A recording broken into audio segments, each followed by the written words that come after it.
Look पाहिल्यानंतर तुला स्वतःला आरशात पाहिल्यानंतर काय वाटलं होतं? खूप आवडला, अतिशय आवडला आणि तो इव्हॉल्व होत होता. मग हे असेल का, ते असेल का, अजून आमची देविका वेगवेगळ्या पद्धतीच्या माळा आणायची, त्याला वेगवेगळं काहीतरी जोडायची, त्याच्यात टॅटू असायचे, अशा अनेक गोष्टी ॲड करत गेलो. मग ती काय असेल, तिला जट असेल का, अजून तिचे साड्यांचे रंग काय असतील, ती पान खात असेल का, ते तंबाखू खात असेल का, तिला कसलं व्यसन असेल, अशा अनेक गोष्टी त्याच्यामध्ये भर टाकत सगळ्यांनी मिळून तयार केलेलं हे कॅरेक्टर आहे.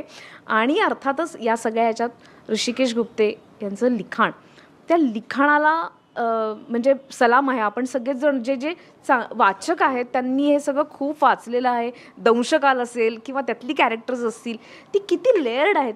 त्यामुळे मला असं वाटलं की हे कॅरेक्टर साधं नुसतं एक 4 वाक्य आली, ती बोलले आणि नंतर निघून गेले असं नाही आहे. केवळ भीती दाखवणं एवढं नाही आहे.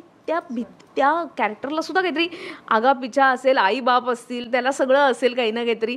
तर ते सगळं तयार करावं, ते काहीतरी क्रिएट करावं असं मला वाटलं. भाषा बदलली ते सांगा. अहिराणी भाषा याच्यामध्ये मी बोलते.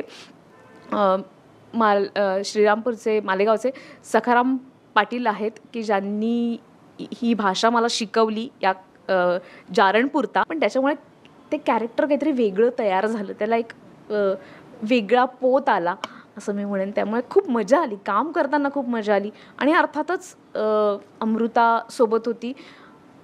मला छान काय वाटतं की तिने जसं सांगितलं की ती अनेक लोकांना भेटली, मानसोपचार तज्ज्ञांना भेटली, त्यांच्याकडनं काही काही गोष्टी घेतल्या.